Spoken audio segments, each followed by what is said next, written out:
Lalu lupa. Oke. Oke. Nah, kita bahas dulu ya satu persatu. Jadi karena dia substitusi dengan nukleofil, ada namanya reaksi SN atau substitusi nukleofilik. Ada dua macam ya, ada SN1, ada SN2. Kalau SN1 sama SN2 itu bedanya apa? Bedanya di ini ya, yang bedanya di spesies yang mempengaruhi laju reaksi gitu. Pertama kita bahas dulu yang SN2 gitu ya. Substitusi nukleofilik 2, tipe 2. Kenapa dia nama SN2? Karena laju reaksinya ya. Reaksi misalnya contohnya ini nih, CH3Br tambah OH minus menjadi CH3OH tambah Br. Nah, di sini kan ada substitusi ya. Kira-kira nukleofilnya yang mana nih? Apakah CH3Br atau OH minus menurut kalian? Nukleofil dalam reaksi ini siapa? CH3Br atau OH minus? Siapa guys? Ayo. OH-min. Ya, OH-min ini nukleofilnya ya. Khususnya di atom oksigennya kan. Dia akan menyerang CH3 nanti Br-nya lepas gitu. Nah, untuk reaksi ini ternyata saat berdasarkan eksperimen lajunya itu bergantung pada konsentrasi dari alkil halida dan juga konsentrasi nukleofilnya. Jadi laju sama dengan K dikali konsentrasi alkil halida dikali konsentrasi nukleofilnya. Nah, karena dari sini kita bisa lihat ya, order reaksinya pada laju ini adalah order kedua dong, berarti order pertama untuk alkil halida dan order pertama juga untuk nukleofilnya. 1 tambah 1 sama dengan 2. Makanya dari itu kita sebut reaksi ini adalah reaksi SN2, karena reaksi substitusi nukleofilik dengan order reaksi 2 gitu. Bergantung dari konsentrasi si alkil halidanya dan juga si nukleofilnya gitu. Nah, ada beberapa ini ya, eksperimen yang bisa mendukung mekanisme reaksi SN2. Yang pertama adalah lajunya ini bergantung banget sama konsentrasi kedua spesies, baik dari konsentrasi alkil halida maupun nukleofilnya. Jadi kalau misalnya alkil halidanya kita tambah 2 kali, ya reaksi bisa berjalan 2 kali lipat. OH-minnya kita tambah atau nukleofilnya kita tambah 2 kali, juga berjalan 2 kali lipat gitu.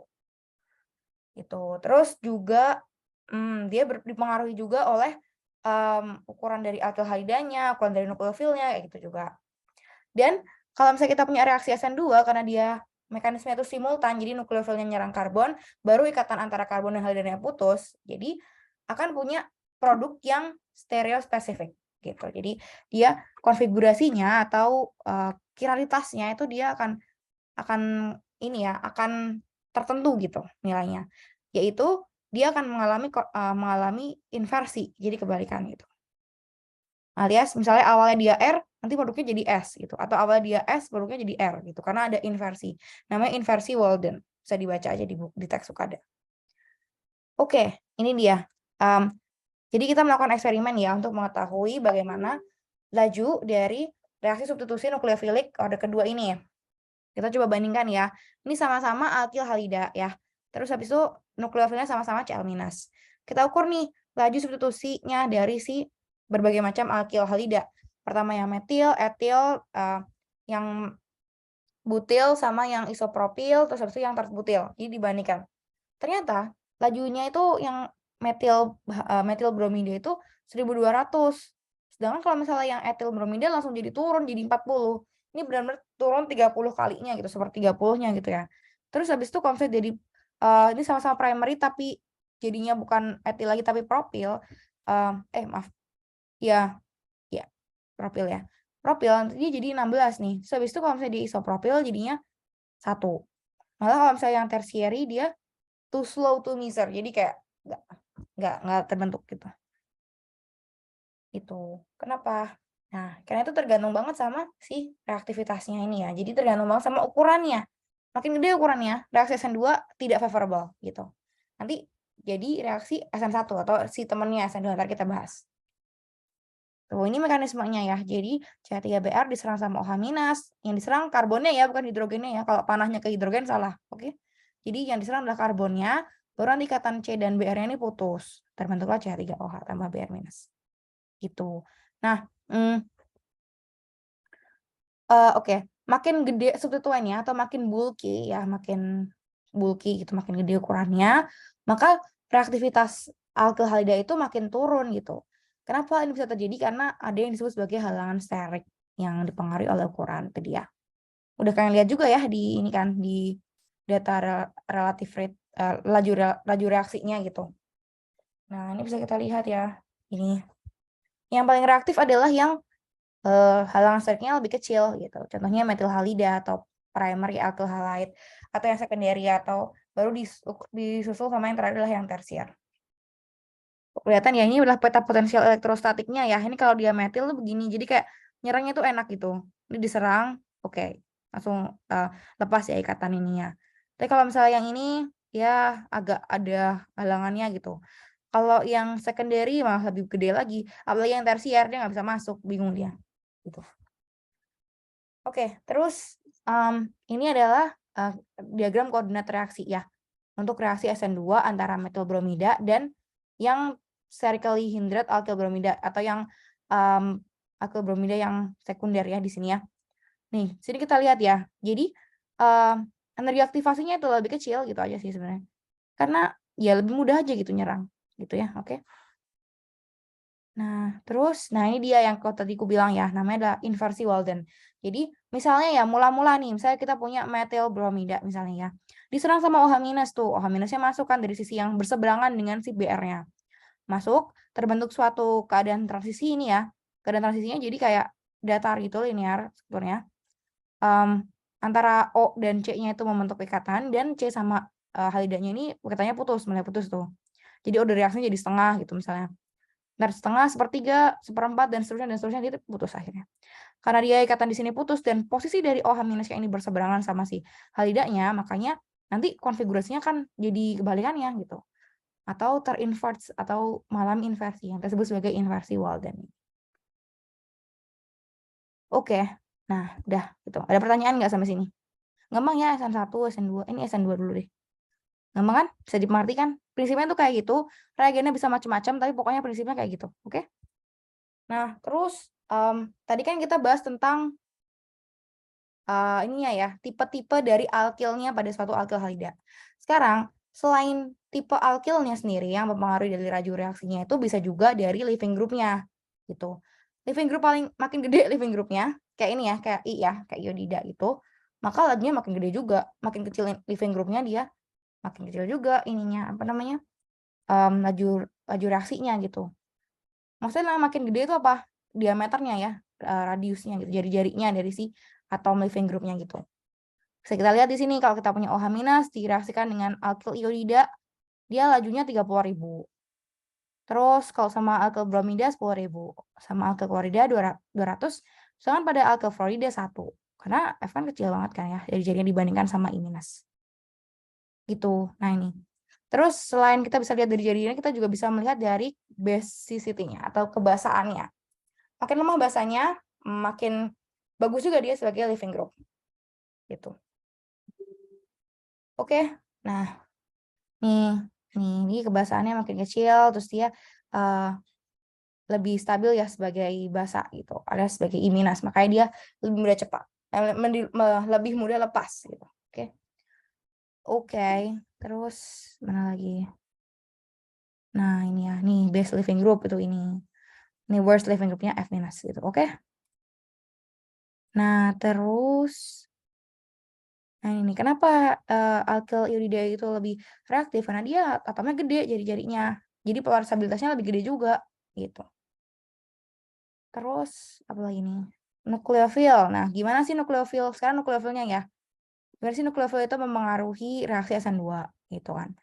Dia ya dari sama juga sih dari basicity-nya gitu. Mana ada trennya nggak? Oke, nah ini nih. Jadi kalau tadi living group yang bagus adalah yang lebih weaker base-nya, dan kalau misalnya dia berperan sebagai nukleofil, kita cari yang stronger base. Jadi basa-basa kuat. Kayak misalnya NH2 ya ini ya. Nih, NH2 minus, terus metoksi OH minus gitu. Itu dia bagus lah jadi nukleofil gitu. Kayak dia reaktif gitu kan jadinya. Tapi kalau misalnya dia lebih lemah kayak misalnya H2O-nya gitu atau yang konjugatnya ya, dia ya lebih buruk jadi nukleofil gitu. Terus ya gitu deh. Nah, kalau dari keasamannya sebalikannya berarti ya. Jadi kita lihat dari kebasaannya aja gitu. Nih, kalau misalnya dia asam yang lebih lemah, dia akan jadi basa konjugatnya itu akan jadi basa yang lebih kuat gitu. Kayak gini nih, antara NH3 dan NH2- dibandingkan sama H2O dan OH-. NH2- itu lebih kuat ke sifat nukleofilisitasnya dibandingkan OH-. Baru nanti disusul terakhir adalah F-. Gitu. Nah, oke. Udah ya, itu ya. Kalau misalnya larutan itu reaksinya itu terjadi dalam fase gas, makin kuat kebasaannya, makin kuat nukleofilisitasnya. Tapi kalau misalnya kita pakai pelarut yang protik atau yang banyak ion, tentunya ion itu akan mengganggu reaksi yang terjadi gitu. Kenapa dia bisa mengganggu? Karena kalau basa-basa yang kuat itu kan dia punya charge yang lebih gede juga gitu dibandingkan yang basa-basa yang lemah gitu. Makanya di sini kita bisa lihat nih, kalau misalnya kita punya suatu senyawa yang protik, nah di sini kita bisa lihat kebalik nih jadinya. Nah, nukleofilitasnya itu akan meningkat nih. Kalau misalnya di senyawa protik I- akan lebih kuat gitu ya. Nah, ini dia. Ini pengaruh dari pelarut pada suatu nukleofilisitas. Oke. Di sini kelihatan ya. Ini relative nucleophilicity towards CH3I di metanol. Ini RS- itu dia lebih naik nukleofilitasnya dibanding I-, CN-, CH3O-, Br-, NH3, CH-, F-, CH3OH. Nah, kenapa pada suatu pelarut protik itu membuat basa-basa kuat itu less nucleophilic? Ya karena dia dikelilingi oleh charge lain gitu. Jadi ada interaksi ion dipol yang akan membuat dia terhalangi gitu ya, kemampuan dia untuk berperan sebagai nukleofil. Makanya reaksi SN2 itu kita mau reaksinya itu tidak di pelarut-pelarut yang protik. Jadi jangan pakai air kalau misalkan kalian membuat reaksi SN2 karena kasihan di nukleofilnya udah kita pakai bagus-bagus tapi dia nggak bisa bereaksi dengan optimal karena dia dikelilingi oleh si pelarut-pelarut yang tidak yang punya muatan itu gitu. Gitu. Oke, nah ini dia nih baca aja.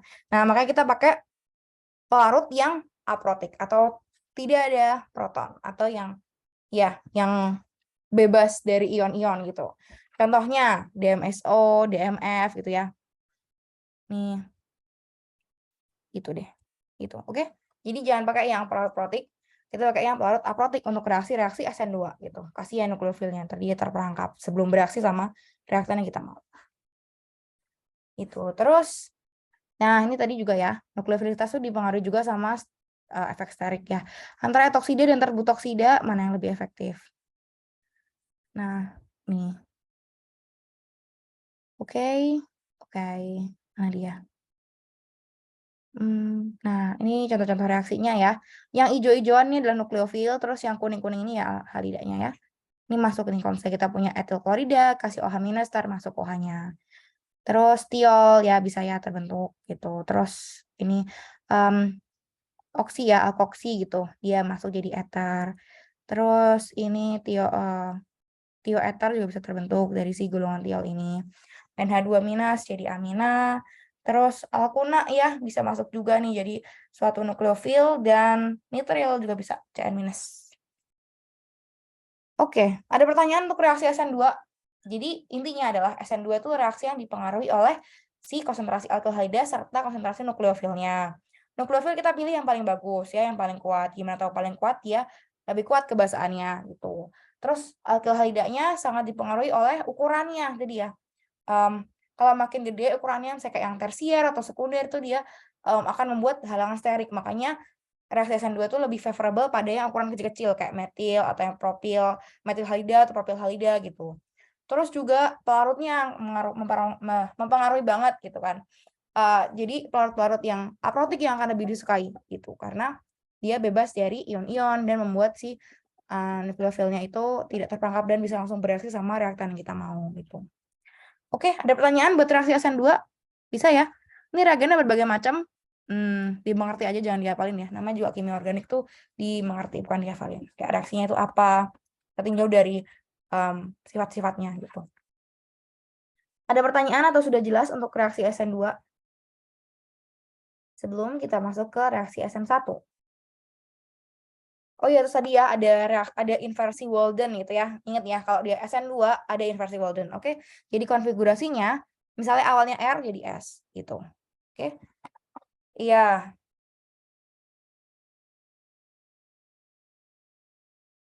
Iya, betul. Aprotik. Contoh pelarut aprotik apa aja tadi?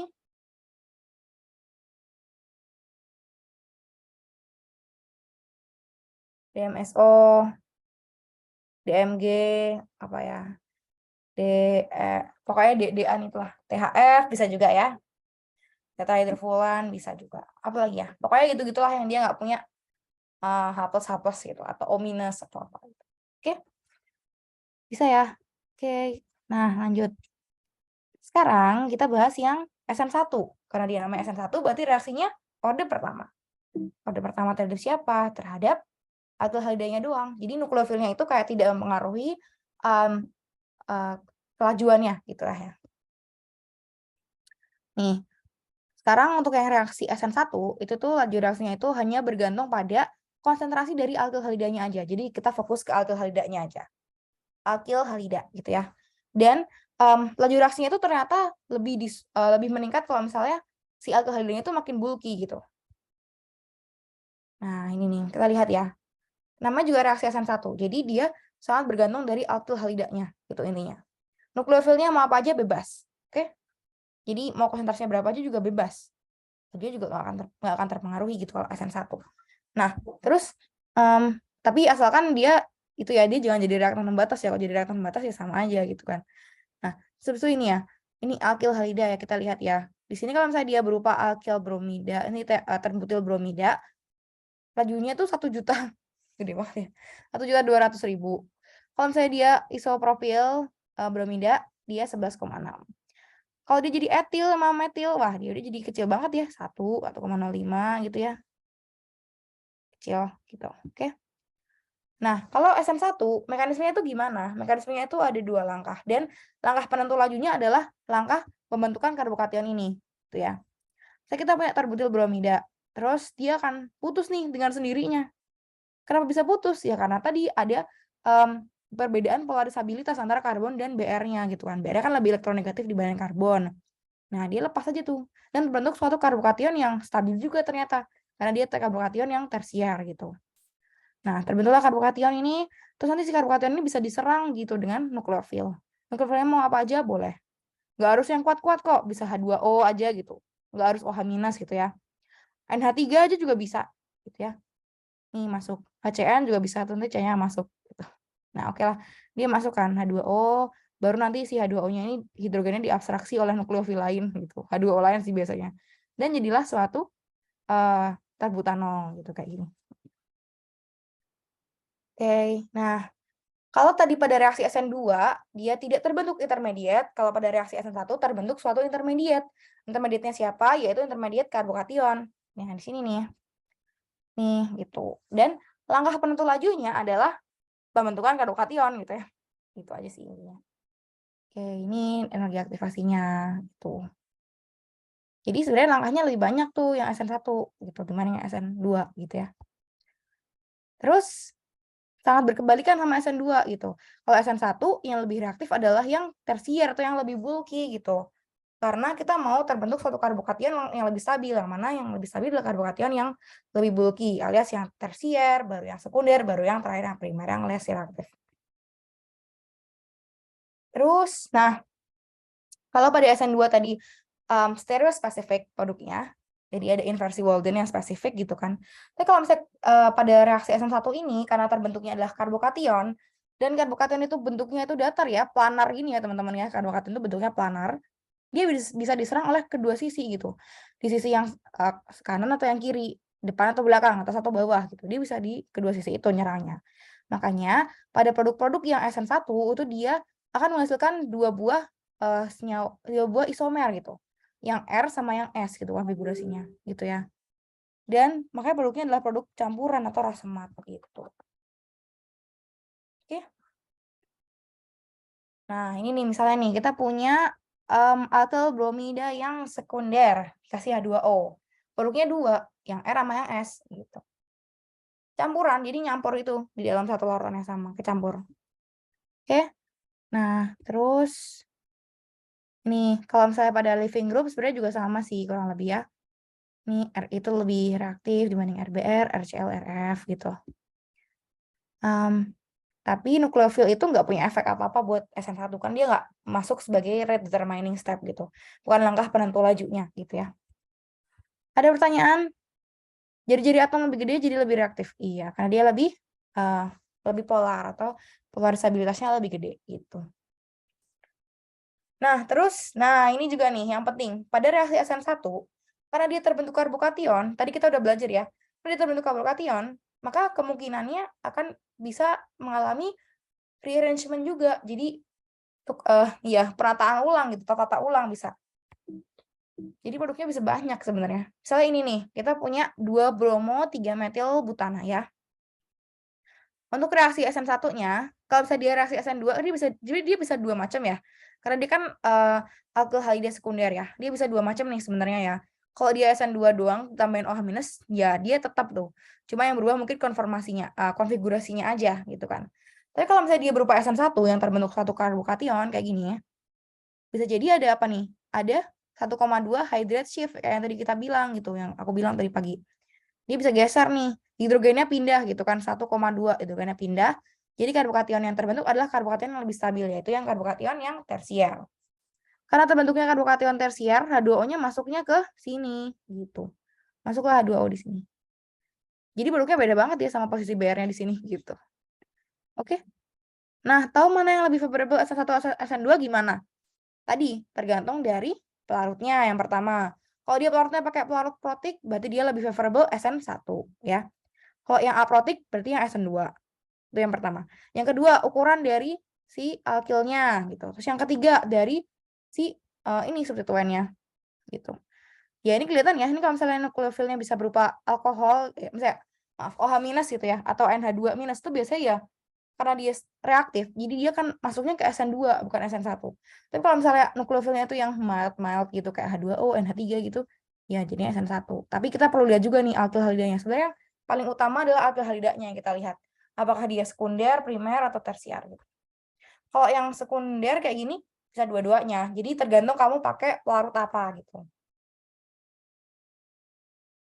Dan nukleofilnya kayak gimana. Gitu sih. Tersier more likely SN1.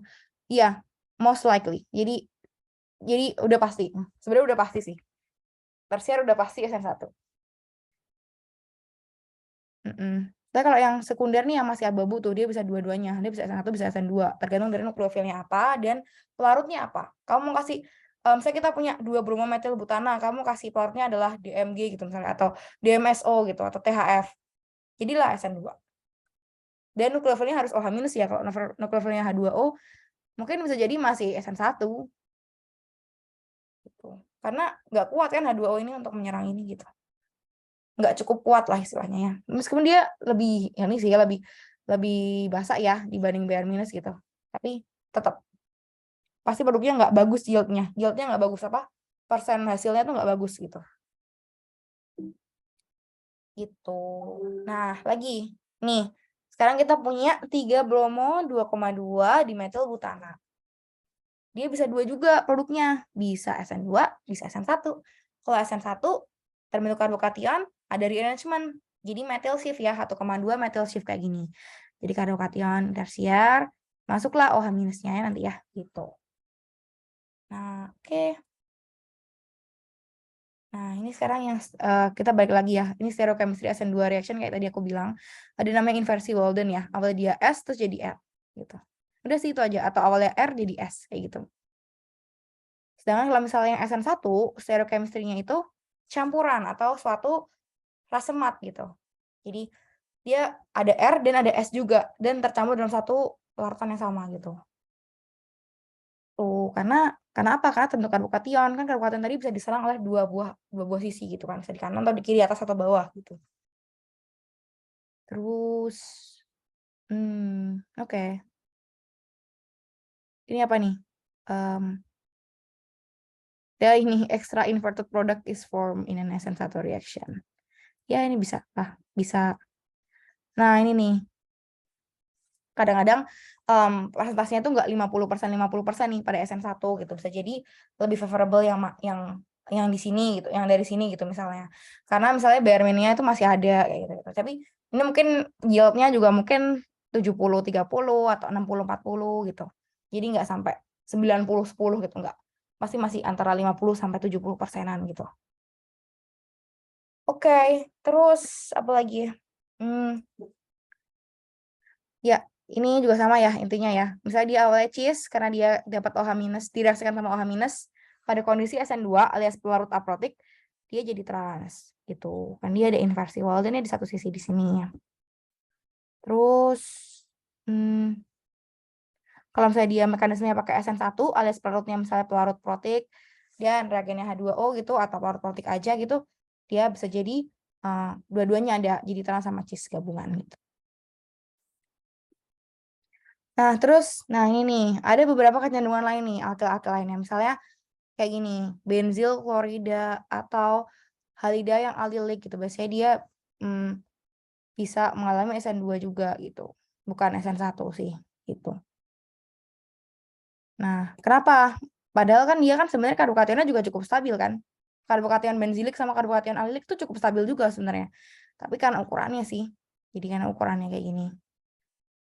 Ukurannya nggak bisa kegedean ini, apalagi yang benzilik ini gede banget, dia nggak bisa jadi SN2 masuknya. Nah, dia juga bisa SN1 juga sebenarnya kayak gini.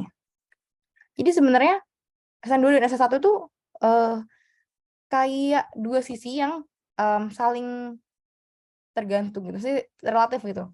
Jadi kalian bisa bikin SN2, bisa SN1 tergantung dari reagen-reagen yang kita punya. Tapi punya kecenderungan tertentu tuh dari ukurannya, dari ukuran alkehidanya, dari parutnya, dari nukleofilnya kayak gimana, konsentrasinya juga ya. Gitu. Nah, ini juga sebenarnya mereka juga bisa jadi karbokation nih kayak gini. Kalau lingkungannya SN1 bisa. Kalau misalnya lingkungannya SN2 ya jadi SN2 jadinya ya. Begitu. Terus kalau misalnya kita punya alil harida, alil itu adalah suatu posisi 1,2 alken gitu. Jadi kayak ini ada alken, ini karbonnya yang sp2, terus sebelahnya ini ada karbon lagi. Nah, karbon inilah yang posisinya posisi alilik. Kalau di sini di karbon sp2-nya itu disebut sebagai vinilik gitu. Ini vinilik, ini alilik gitu ya. Ini adalah alil halida. Dia bisa terbentuk karbokation kan kayak gini kan. Terus dia bisa pindah juga nih karbokationnya. Jadi geser. Kenapa? Ya karena ini ada pi elektron. Jadi dia bisa pindah. Gitu. Jadi kemungkinannya ada 2 nih. Nah, kalau vinil sama aryl halida itu dia tidak terjadi SN2. Kenapa? Karena dia kaya akan elektron, itu aja alasannya. Coba lihat deh, kalau misalnya kita pakai karbon vinilik kayak gini nih.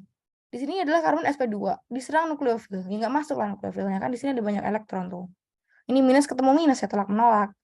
Terus kalau misalnya dia berupa aryl nih, atau benzen kayak gini ya, masuk tuh nukleofilnya nggak bisa juga. Ini minus ketemu minus, nggak bisa.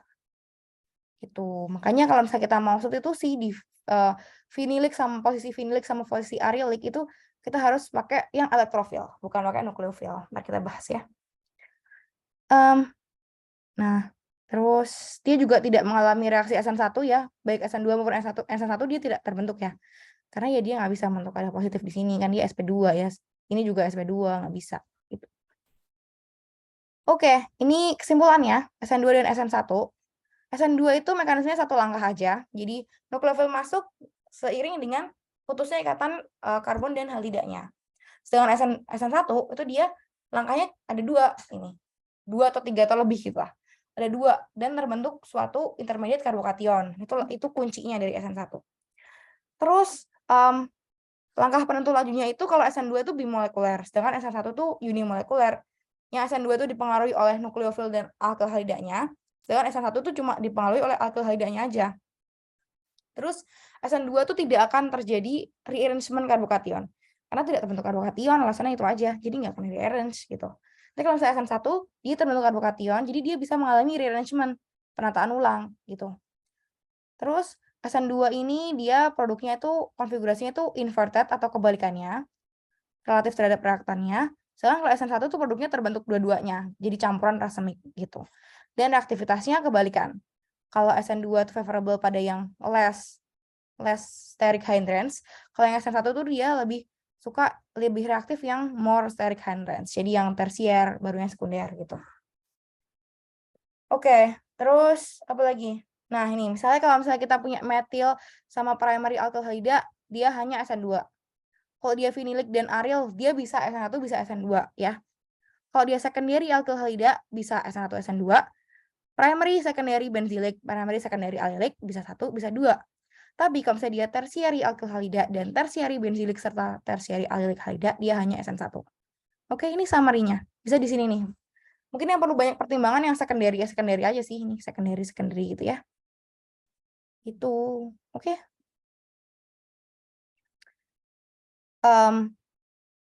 Oke.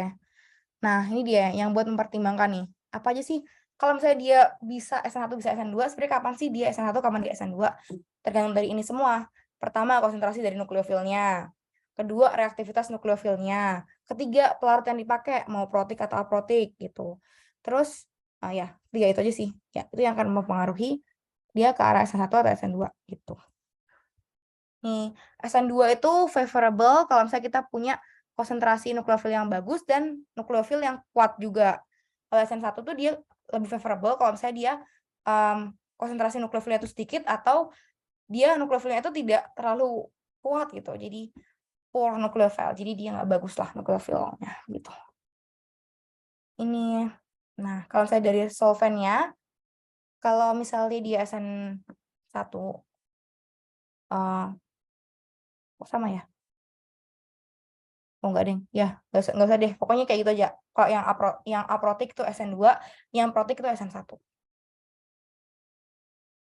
Ini dia. Nah, ini list dari senyawa-senyawa atau pelarut-pelarut yang protik dan aprotik. Yang protik contohnya siapa? Air, asam format, metanol, etanol, terbutil alkohol. Pokoknya alkoholan atau karboksilatan dan air itu dia adalah suatu pelarut yang protik. Alias dia favorable untuk reaksi SN1 atau SN2, teman-teman. Yang protik.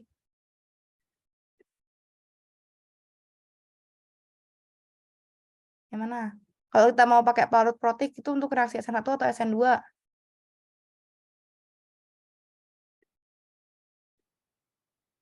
SN1. Ya, betul, SN1. Ya, jangan ragu-ragu, SN1, oke? Kalau dia aprotik, dia untuk pelarut yang SN2 ya. Contohnya ada DMSO, MeCN, metilcyanat, DMF, HMPA, Me2CO atau aseton, terus THF atau etil asetat, dietil eter, pokoknya yang nggak ada OH yang bisa lepas gitu. Paham kan? Nggak ada gugus alkohol yang bisa dilepaskan. Coba lihat aja di sini nih. Nih, nggak ada kan?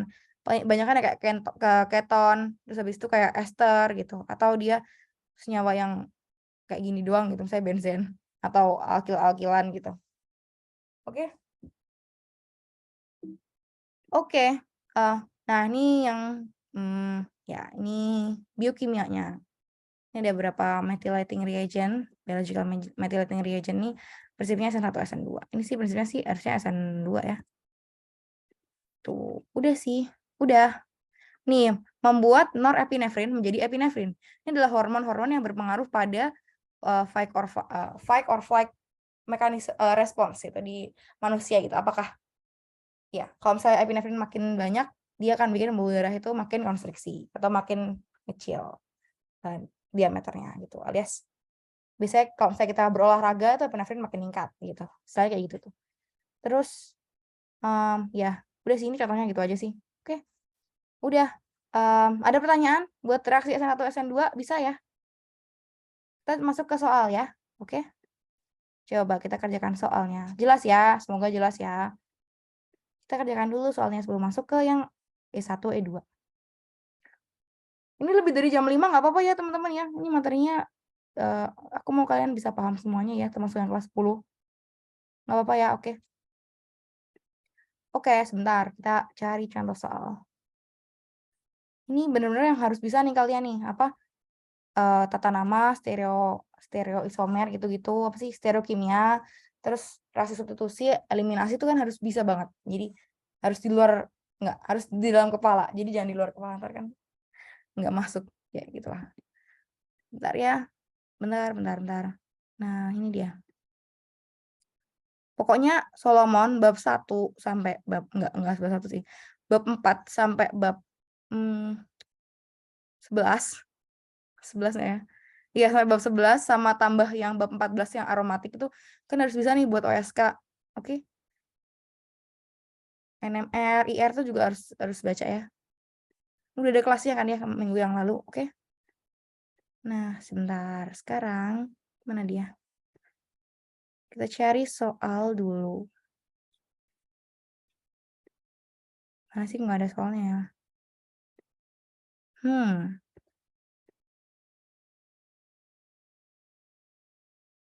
Cari soal yang gampang aja deh.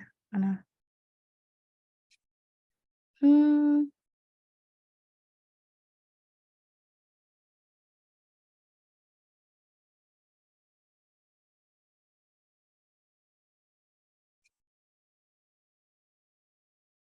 Jadi kebanyakan mekanisme-mekanisme sih.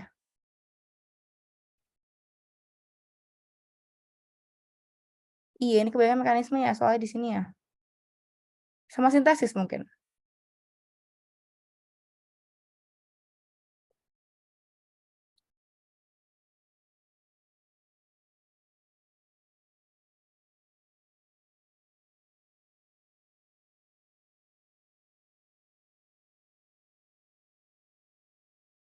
Hmm.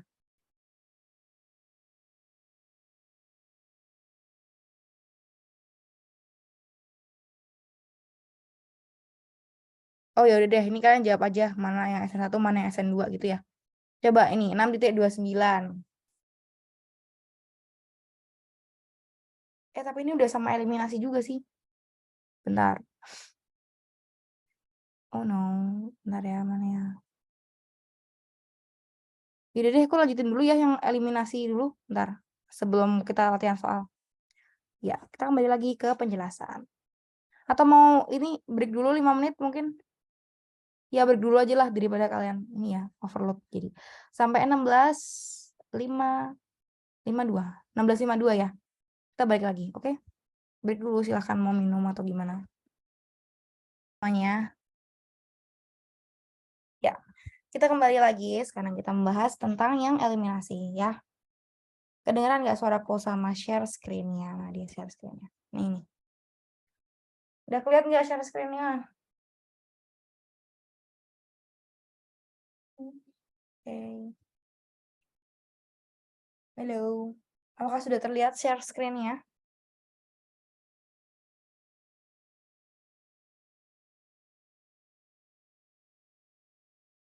Hai guys, sudah terlihat belum share screen-nya?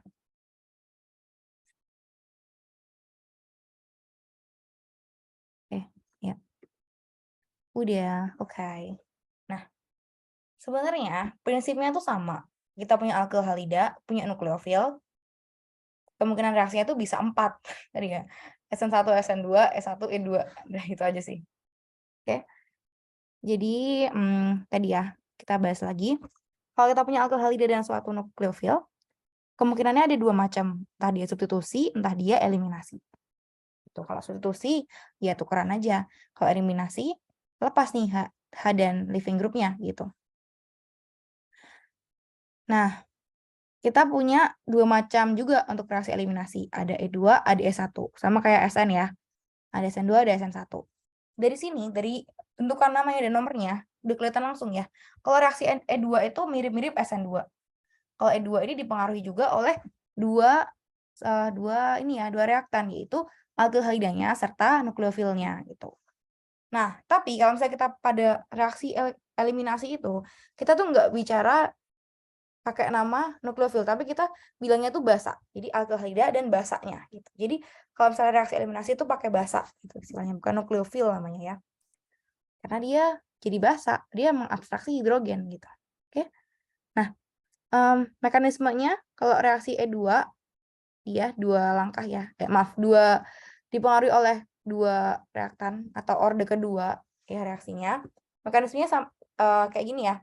Jadi ketika OH- atau suatu basa mengabstraksi hidrogen, itu akan sejalan juga dengan ikatan C dan H ini pindah membentuk double bond dan ikatan CBr-nya lepas gitu. Jadi simultan berjalannya 1, 2, 3 berbarengan gitu. Begitu OH- mengabstraksi hidrogen, ini pindah, ini lepas gitu. Nah, maka dari itu ada 2 macam karbon. Ada karbon alfa, ada karbon beta. Karbon beta itu adalah karbon yang dekat sama suatu basa yang hidrogennya diambil. ya, yang diambil hidrogennya gitu. Basa ya mengambil hidrogennya gitu ya.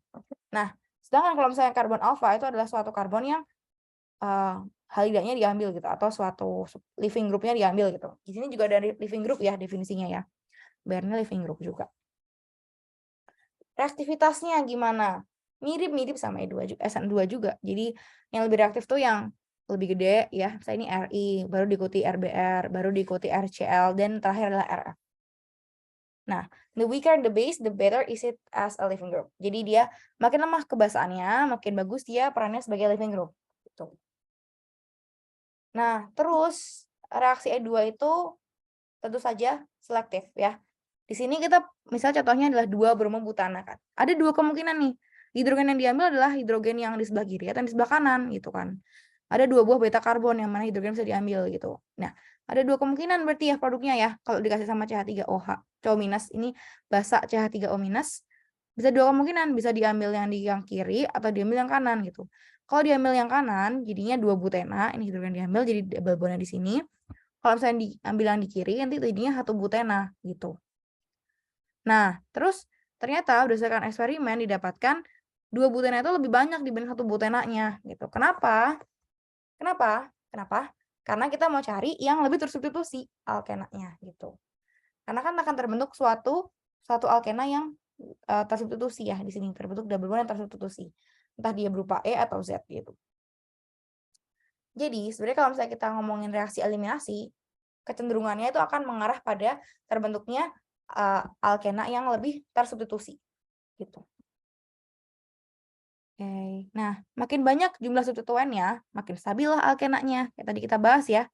Udah kita bahas kan tadi sebelumnya ya. Gitu.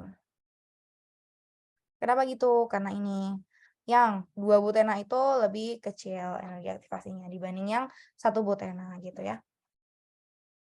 Nah, ini dia. Terus transition state-nya itu akan lebih mengarah ke yang lebih stabil yang 2 butena nih dibanding yang 1 butena ini less stable gitu. Kayak gini kan? Paham kan nih transition state-nya dari mana? Jadi ini si CH3O- dia akan mengambil hidrogen dari karbon yang beta. Terus nanti ini simultan ya, dia akan putus-putus, terus ini akan terbentuk, terus ini akan putus-putus gitu. Nah, kalau yang ini dia ngambil dari yang betanya CH2 yang sebelah kiri. Jadi dia lebih weaker lah transition state-nya karena di sini hidrogen semua, sedangkan di sini kan ada CH3 dan ada CH3 lagi gitu. Oke, terus nah, fenomena ini kita sebut sebagai aturan Zaitsev. Jadi, makin tersubstitusi suatu alkena, lebih bagus, lebih mungkin terbentuk gitu. Nah, ini most stable alkene tuh generally most substitute alkene. Tapi nggak selalu, jadi ada beberapa pengecualian ya. Tuh. Nah, ini misalnya di sini ya, tertiary alkyl halida, secondary alkyl halida, sama primary. Yang lebih stabil adalah yang ini nih, yang terbentuk suatu 3 substituen dibanding yang 2 dibanding yang 1 gitu. Nah, terus kenapa nggak selalu tadi katanya aturan Zaitsev tuh nggak selalu. Pengecualinya adalah di sini nih. Kalau misalnya dia ada suatu alkene konjugat yang mungkin terbentuk, maka ya dia lebih favorable yang alkene konjugatnya itu dibanding yang more substitute gitu. Paham nggak? Ya, itulah. Nah, misalnya ini nih, kita punya suatu 4 kloro 5 metil 1 heksena. Yang terbentuk substitusinya adalah yang ini nih, yang 5 metil 1,3 heksadiena, alias yang di sini. Yang beta lebih dekat sama si alkennya, alken yang ujungnya sini dibanding yang more substitute yang ada CH3-nya di sini gitu, dibanding yang ini gitu. Kenapa? Karena mungkin terbentuk suatu konjugasi. Konjugasi itu apa? Kalau misalnya kita punya pi bond yang berdekatan 1,2 kayak gini, maka akan terbentuk suatu diena yang terkonjugasi. Diena itu maksudnya adalah 2 buah alken gitu ya, 2 buah double bond gitu ya. Yang terkonjugasi. Nih, yang major produknya yang ini. Yang ini minor product. Meskipun dia lebih tersubstitusi mengikuti aturan Zaitsev, tapi dia tidak terbentuk suatu produk yang terkonjugasi, dia terbentuknya produk yang terisolasi. Ini isolated nih, ada CH2 yang membatasi kedua buah pi bond ini untuk berinteraksi gitu ya. Nah, kalau yang ini lebih disukai. Begitu juga nih kalau misalnya ada ini ya, benzen ya. Ini pi bond dari benzen. Dia akan lebih disukai dibanding yang isolated benzen kayak ini. Isolated diena kayak gini ya. Itu. Udah sih, itu aja. Ini pengecualiannya tuh di aturan Zaitsev. kalau terbentuk suatu DNA terkonjugasi atau ada benzen yang di sebelahnya gitu. Oke. Nah, ini do not use Zaitsev rule to predict the major product in this case. Jadi hati-hati kalau misalnya kalian mau reaksi eliminasi tapi ada alken atau ada benzen, perhatikan mungkin nggak terbentuk yang terkonjugasi, spesies terkonjugasinya gitu. Kalau mungkin berarti itu yang lebih dominan dibanding yang terbentuk Zaitsev rule gitu. Terbentuk produk yang sesuai sama Zaitsev rule. Nah, terus steric hydrants ini juga mempengaruhi distribusi dari produknya ya. Gitu. Misalnya kita mau reaksiin 2 bromo 2 metil butana. Tapi kita pakai ionnya adalah terbutoksida di sini kan. Dia akan mengambil hidrogennya di sini lalu terbentuk produknya. Ini ada 2 macam. Ada 2 metil 2 butena dan 2 metil 1 butena. Ternyata yang lebih banyak terbentuk adalah yang 2 metil 1 butena. Kenapa? Karena kita pakai basanya terbutoksida nih. Kan dia gede. Kalau misalnya dia mengambil yang sisi satunya nggak bisa. Jadi dia ngambil yang sisi ini gitu. Paham nggak sampai sini? Ya, jadi kita pertimbangannya tuh banyak, nggak cuma 1 atau 2 doang, tapi kita pertimbangkannya tuh semuanya. Nih, basanya, terus konsentrasinya gitu. Ada steric hydrants atau enggak, kayak gitu ya. Kebayang nggak ini ya? Yang ini 28%, yang ini 72%, karena ini lebih mudah diambil hidrogennya ya. Dibanding yang ini susah kan hidrogen ini diambil gimana? Susah gitu. Ini kita udah pakai basanya terbutoksida. Kecuali kalau misalnya kita mau pakai basa lain, misalnya metoksida gitu. Tapi kita perlu hati-hati juga kalau kita pakai metoksida, ntar jadinya substitusi, bukan eliminasi. Kayak gitu tuh. Jadi ada apa ya? Ada pertimbangan-pertimbangan. Oke, nah ini dia. Tuh, ini yang tadi aku bilang ya. Sebenarnya basa tuh banyak macamnya. Kita bisa pakai metoksida, terbutoksida, atau ini makin gede lah jadi etil gitu kan. Tapi ini akan mempengaruhi apakah produknya itu substitusi ataukah eliminasi gitu. Gitu. Kalau misalnya dia kalau yang basanya kecil-kecil gini tuh 79% tuh bisa substitusi gitu. Kalau misalnya yang makin gede kayak gini itu akan lebih ke eliminasi gitu, bukan substitusi lagi. Tuh, jadi sebenarnya lebih disukai nih kalau misalnya kita pakai yang gede-gede, tapi ingat lagi bisa jadi dia tidak memenuhi aturan Zaitsev karena kegedean gitu bahasanya gitu istilahnya ya. Gitu. Oke, ini another exception for Zaitsev rule. Jadi kita ya ini yang lebih substitut yang ini nih. Nih. Itu. Oke. Nah, ini contoh-contoh lainnya ya. Sekarang kalau misalnya kita pakai CH3O- gitu kan. Ternyata yang lebih disukai ini. Nih, 1 penten. Bukan yang 2 penten. Kenapa? Kenapa? Karena lagi-lagi ada kestabilannya nih. Ini lebih stabil, ini less stable gitu. Nah, gimana cara kita tahu kestabilan karbanion? Sebenarnya kestabilan karbanion itu tuh kebalikannya sama kestabilan karbokation. Kalau karbanion yang tersier tuh dia least stable atau dia nggak stabil. Kalau M-metyl dia paling stabil gitu. Sampai sini ada pertanyaan? Apakah ada pertanyaan habis ini? Enggak ada? Oke. Sekarang kita bahas yang E1. Jelas. Mantap. Oke. Nah, tadi kan E2. Sekarang E1. Nah, karena dia E1, berarti terbentuk apa? Terbentuk karbokation juga di sini ya. Di sini majunya bergantung pada satu spesies aja, yaitu si alkoholidanya aja. Tuh, misalnya di sini kita punya terbutil bromida, tambahin air, temperaturnya bisa dinaikin nih. Jadi sebenarnya tadi ya, selain substituen dan juga nukleofil atau basa yang dipakai, terus ukurannya sebenarnya juga dipengaruhi oleh temperatur nih, tapi di sini nggak disebutin nih kayaknya. Tapi dari temperatur. Jadi kalau misalnya kita mau bikin reaksinya itu reaksi eliminasi, naikkan aja temperaturnya gitu. Kalau misalnya temperatur rendah biasanya sih substitusi doang. Kalau misalnya temperatur tinggi itu eliminasi biasanya.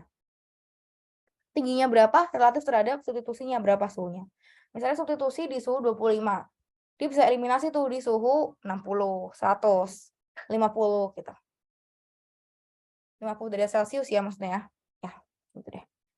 Nah, terus oke. Kalau mekanisme S1 terbentuk karbokation ya. Nanti dari karbokation itulah baru terbentuk si double bond-nya gitu. Contohnya ini nih. Terbutil bromida, dia akan lepas dulu nih CBr-nya jadi karbokation. Lalu karbokationnya hidrogennya diabstraksi, hidrogen betanya diabstraksi oleh suatu basa H2O misalnya. Terbentuklah alken. ini diagram koordinat reaksi ya. Lagi-lagi yang lebih tersubstitusi itu dia lebih stabil, kecuali pengecualian yang tadi ya, ada konjugat lah atau apa gitu. Oke. Nah ini relativity-nya lagi-lagi mirip-mirip ya sama SN ya. Kalau tertiary benzylic itu paling stabil dibanding tertiary allylic, baru secondary benzylic, baru allylic dan seterusnya. Itu, ini juga samalah kayak tadi ya.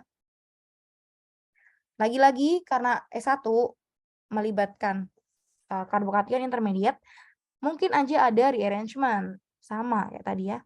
Kita punya ini nih misalnya nih. Nah, ada Cl, CH3OH, ini terbentuk karbokation sekunder, akan terjadi methyl shift 1,2, jadinya suatu karbokation yang tersier. Barulah di sini nanti double bond yang terbentuk adalah antara C dan C yang ini. Gitu, ini produknya. Nah, ini juga mirip-mirip lah. Ini bisa jadi hydride shift ya. Untuk terbentuk suatu yang DNA terkonjugasi kayak gini nih. Nih, terkonjugasi kan ini kan. Nah, gitu. Karena dia lebih disukai. Dia lebih stabil. Intinya semua reaksi kimia itu berjalan untuk membentuk produk yang lebih stabil gitu aja. Oke. Nah, ini competition between E2 dan S1. Sama-sama kayak NC2 SN1 ya. Kalau misalnya aldehyda primer, dia mungkinnya E2 aja. Tapi kalau sekunder dan tersier, mungkinnya bisa dua-duanya, bisa E1 dan E2 gitu. Mana yang S1 aja? Jarang. Jadi sebenarnya lebih sering tuh E2 aja atau S1 dan E2 gitu. Kalau SN kan yang tersier kan itu kan SN1 aja gitu.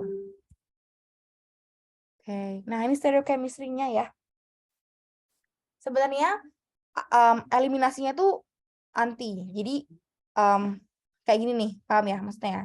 Ini konformasinya harus anti nih. Jadi misalnya nih hidrogen yang diambil, terus baru yang lepas adalah yang di bawahnya yang X ini, bukan yang ini. Ini enggak. Ini tidak. Jadi konformasinya tidak stabil gitu. Anti-elimination is favored more than scene elimination. Gitu. Kayak gini nih misalnya. Scene elimination kayak gini tuh nggak disukai, lebih disukai yang anti. Ini penting untuk kalau misalnya senyawanya itu siklik gitu ya. Jadi kalian perlu perhatikan ini nih. Apakah dia eliminasinya anti atau scene. Gitu. Oke. Nah, ini ada backside attack. Nah, ini dia. Kalau ada eliminasi anti itu dia akan mencegah adanya repulsi dari electron rich base.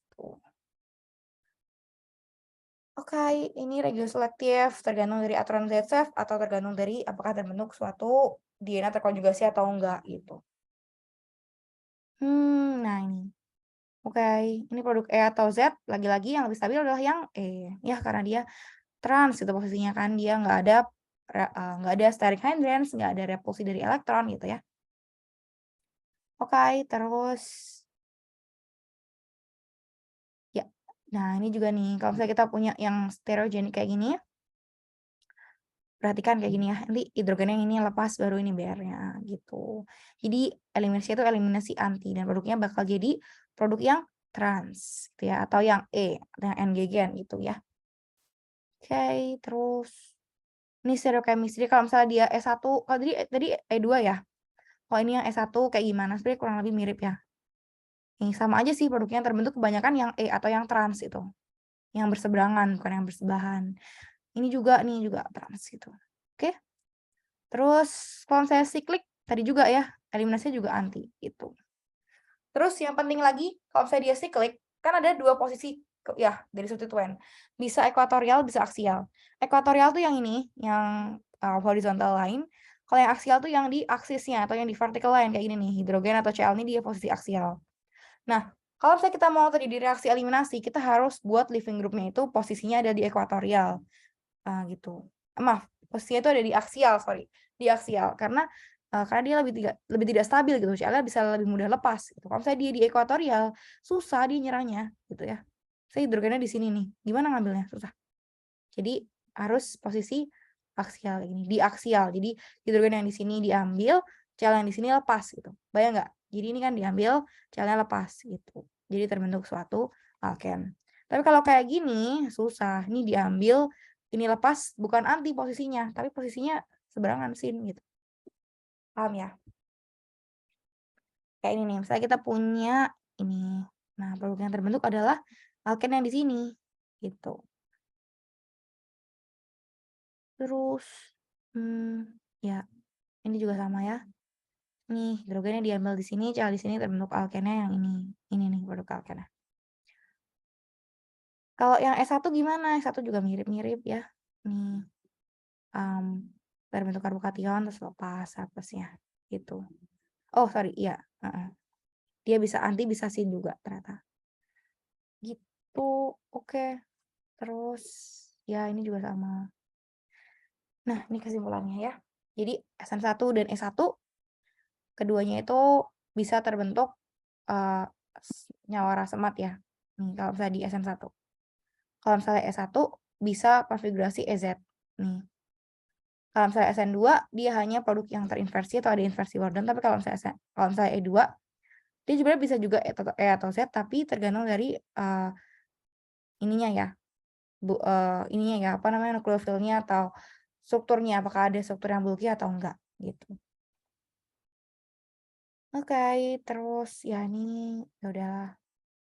Ini competition between substitusi dan eliminasi. Nah, ini bisa dijawab ya.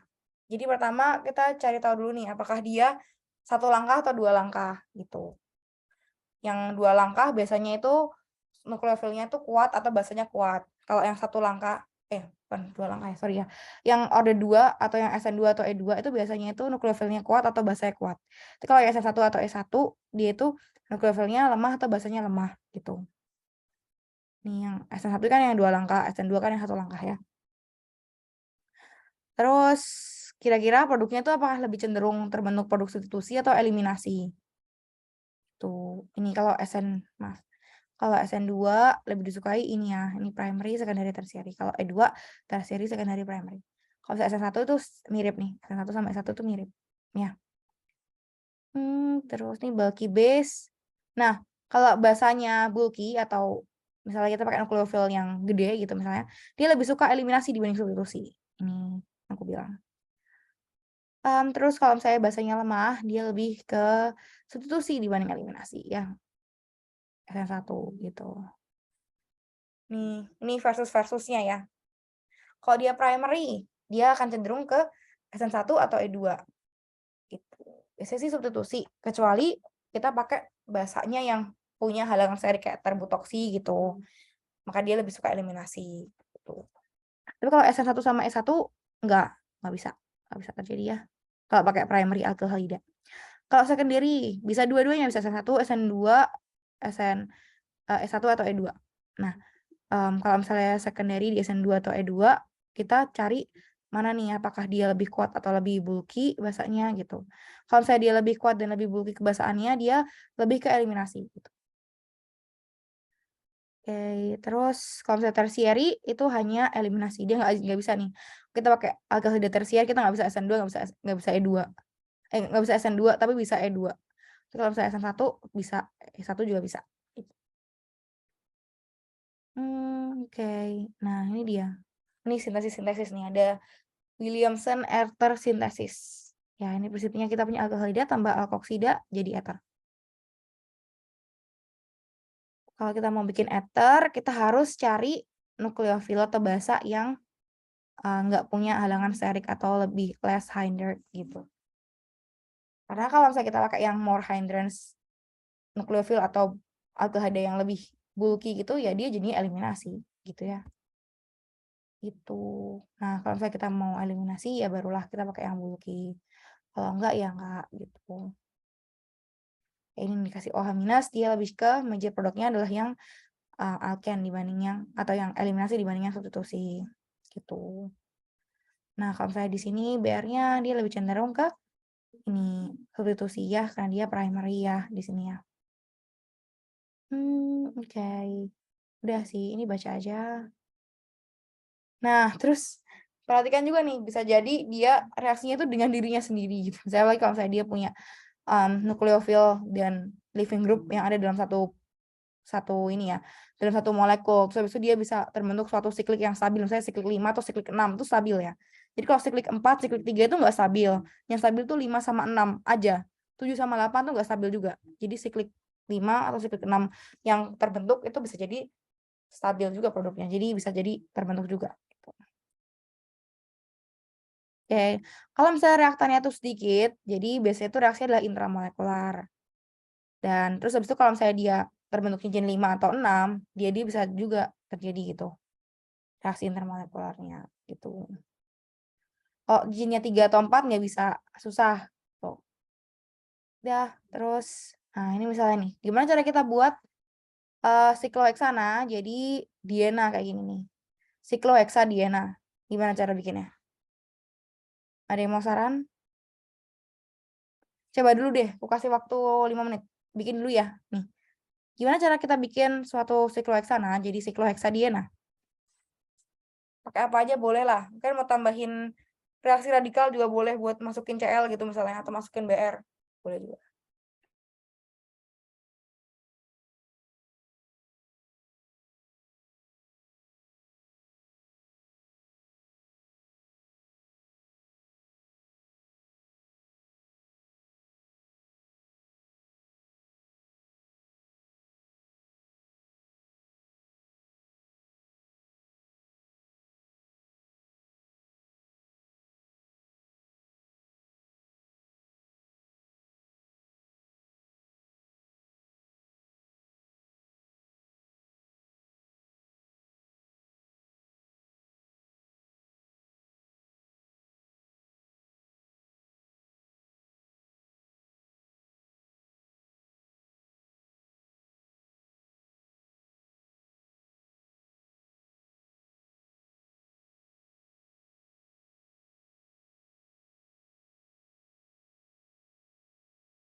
Ya ini kerjain ya, ayo kerjain 5 menit. Sampai kan udah jalan 2 menitan ya, sampai 17.23 lah.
Oke, gimana?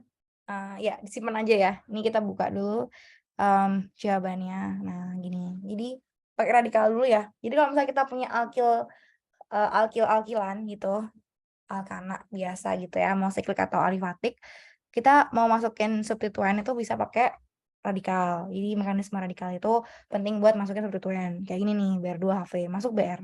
Nah, kita mau eliminasi, berarti pakai yang bulky aja.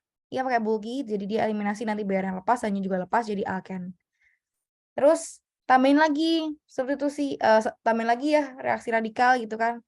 Pakai ini NBS. NBS itu N-bromosuccinimida. Jadi masuk Br, pakai reaksi radikal juga, terus sama pelarutnya CH2Cl2 alias pelarutnya pelarut yang aprotik ya. Masuk Br lagi.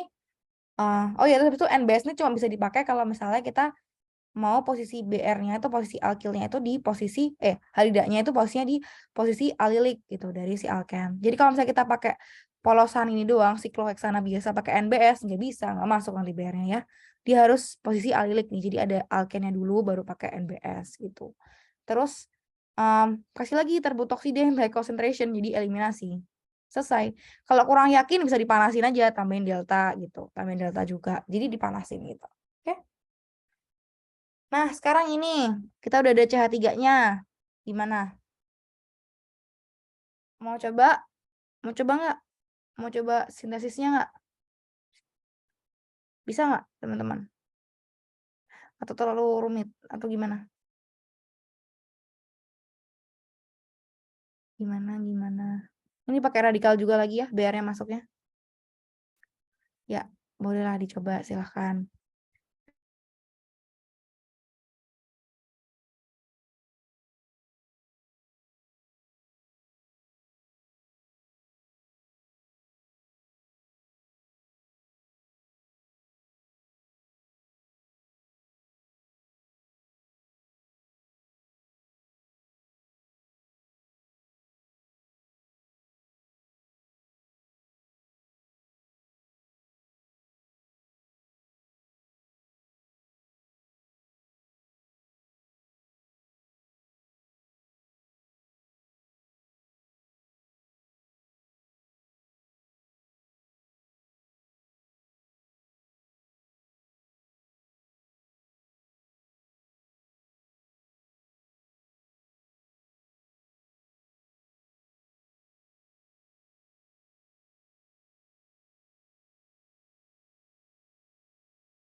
Boleh, bikin alkena dulu boleh. Coba. Mau berapa menit nih bikin produknya, retrosintesisnya? Mau berapa menit? Nggak retro ya, ini cuma bikin doang ya. Ya, oke. Sampai 17 35 deh, 8 menit ya, kasih waktu 8 menit. Silakan. Silakan silakan.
Alright, sudah selesai. Gimana? Dapat nggak ini sintesisnya? Ini saran aja. Jadi kita kasih BR2HV, nanti BR-nya masuk ke yang ini ya, terbentuk tersieri radikal. Nih, baru kita kasih etoksi. Nanti etoksinya akan mengeliminasi ini BR-nya lepas, tadinya lepas jadi di sini alken. Baru kita masukkan lagi BR2 CH2 CL2 alias masukin aja ya adisi BR2 di alken. Selesai. Sama. Oke, bagus. Pertanyaan ya, pertanyaan.